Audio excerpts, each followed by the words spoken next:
Hello everybody, welcome to Apocalyptic Gardening. Today is October 14th, 2020, and last night temperatures got down into the lower 40s, which is pretty normal this time of the year. Today temperatures will hit about 65, and right now outside it's probably about 55 degrees, and inside the greenhouse we're about 66 degrees.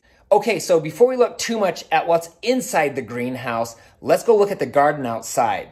We've got a lot of tomatoes here. We probably need to come pick these now.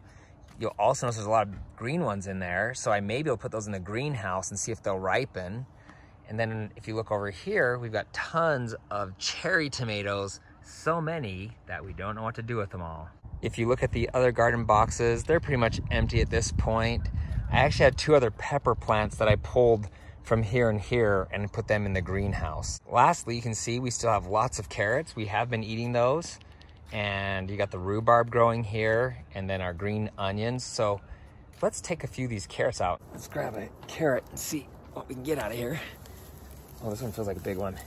Oh, look at that. It's actually a twofer. I grabbed two, and one's a white carrot and one's an orange carrot. So I'm gonna go eat these, but not right now. First, I need to show you what's inside the underground greenhouse and what's going on there, and I have a huge dilemma that I'm gonna share with you. I'm trying a new experiment this year where normally this time of the year, I open the door, let the cool air come in, let it flow through, but I'm trying to keep it as warm as possible in here because I have giant grapefruits that haven't quite changed yet. And so I'm praying that we can get these grapefruits before it gets too cold outside. Also, if I reverse over here, you'll notice on the orange tree, zoom in here, we've got some little oranges changing color. Okay, so if you look right there, we've got a couple little oranges going and a few more right back here. So this little tree has some oranges growing on it. Here's a close-up of the grapefruits, and you can see they are full-sized, ready to go. They just haven't changed colors yet. And I've got a lot of grapefruits growing on here. We've got another one down here, another one over here, and one back over there. My potato plant just started growing again. I never took the potatoes out of it. So hopefully that means we'll be getting more potatoes. And then, of course, we have our other orange tree over here, and you can see like we have a few little oranges. It's not quite as far as long on this tree, but you can see we've got two more oranges right there. The lemon tree hasn't produced yet this year, probably won't since winter's coming. And I just noticed something new in the lime tree. If you look right down here, there is a blossom, which means we will get a lime off this tree. Okay, so then if you look behind me here, you can see we've got some little red tomatoes growing in there. So the cherry tomatoes are starting to produce again now that it's not so hot in the greenhouse. And we've got the big tomato plant here, and I also have tomatoes growing on that. Matter of fact, let me flip the camera around again so I can give you a close-up of that and our pepper plant. We grew 3 giant pepper plants that never produced this year, and I was so sad. And then suddenly, there's peppers growing all over the place. We've got like 30, maybe even 40 peppers growing on this thing. So if it doesn't get too cold too fast, we will actually get peppers this year. We'll get tomatoes and hopefully grapefruits and oranges. The other exciting thing I did is that I was at a nursery the other day, and they were clearing out their strawberry plants. So if you look down here, you'll see I've got a bunch of strawberry plants growing. Those are not planted there permanently. Actually, I have them in pots, and I'm not quite sure what I'm gonna do, if I should keep them in here all winter long or what. So still trying to decide on that. Okay, so here's the 2 pepper plants that I took out of the garden. You can see they're pretty hammered from the cold weather.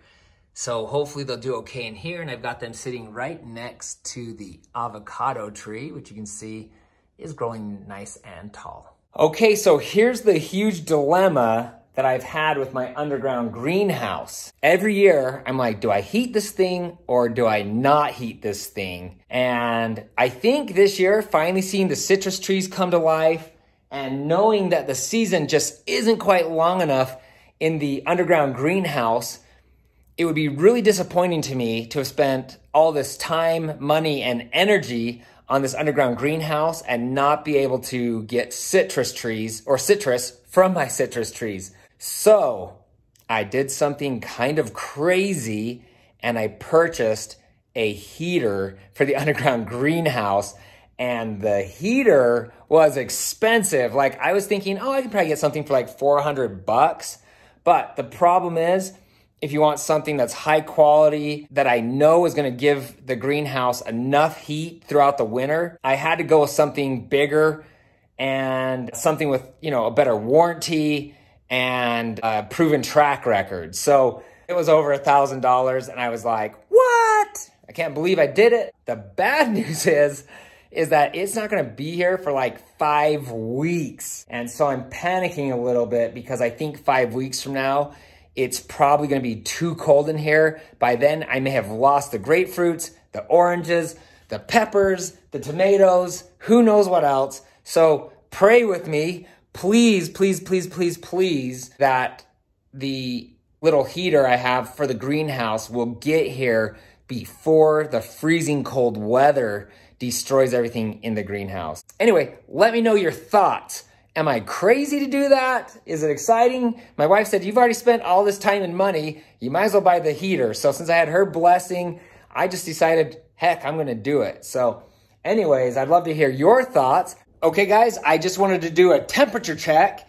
It is about 2:00 p.m. It's 88 degrees in here. And you can see behind me, the door is closed. The whole point is that I want to get it as hot as possible in here throughout the day so it stays warmer throughout the night and into the morning before it can start warming up again. Okay, if you look behind me here as well, I'm doing an experiment. I just pulled these tomatoes out of the garden and we're gonna let them hang here and see if they ripen up. Once again, here's another experiment and we'll check in a couple weeks to see how that is going. So right now it's 6 p.m. Temperatures outside have already dropped to 60 degrees. And if you look here, you can see temperatures inside the greenhouse have already dropped to 78 degrees. Okay, so this will be my final check-in of the day. It is 9 p.m. and you can see the temperature is still 70 degrees inside the greenhouse. Outside, it's a chilly, windy 52 degrees. So it's holding its temperature pretty good. Okay, so it's the next morning, October 15th. It's 6:15 in the morning and it's actually 39 degrees outside. So we're gonna check the temperature and see if it's working. If you look here, you can see that it's actually about 65 degrees inside. So the unique thing that's happening is that there's not enough airflow in here. And if you look at the roof up here, I don't know if you can see this, but we're starting to get some condensation. So see that? That's water coming across. So we're starting to get condensation on the ceiling because there's not enough airflow in here. So I'm not sure if I want that to happen, but I gotta keep those temperatures as warm as possible in here. So I guess it is what it is. I wanna know what you would do down here. It's a big giant experiment for me, so I'm just having a good time and I'm always willing to try new things. So if you have something that you think would be fun to grow in here, let's do it. So anyways, comment below. Also, if you found this interesting, please give me a thumbs up and don't forget to hit the subscribe button below and ring that little bell to be notified each time I post new videos, because who wouldn't want to follow the progress of this crazy greenhouse